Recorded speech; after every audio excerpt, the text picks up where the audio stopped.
முதலாவது பாவம் பெருமை தான். The first sin was pride.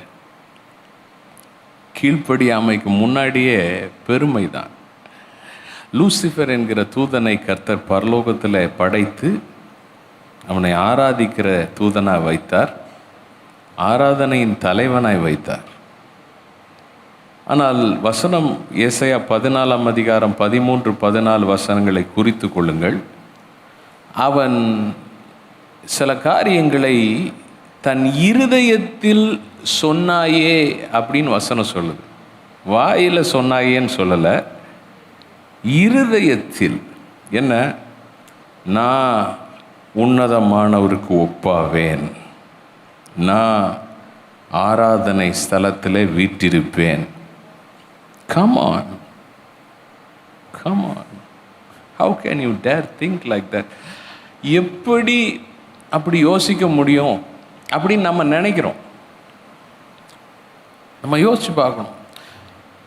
இவன் உருவாக்கப்பட்ட ஒரு வஸ்து, உருவாக்கப்பட்ட ஒரு நபர், எல்லாவற்றையும் உருவாக்கினவர் தேவன்.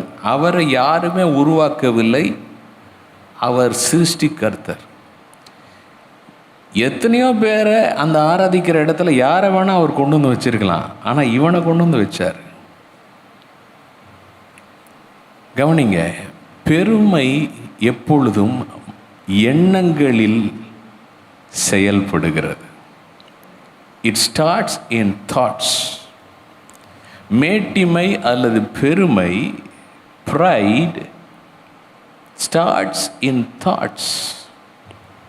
மனதில், எண்ணங்களில் துவங்குகிறது, எண்ணங்களில் செயல்படுகிறது. அப்படி தான் வசனம் சொல்லுது. உன் இருதயத்தில் நீ சொல்லி கொண்டாயே. அதனால் இருதயத்தில் இருக்கிற எண்ணங்களை குறித்து நாம் ஜாக்கிரதையாக இருக்க வேண்டும்.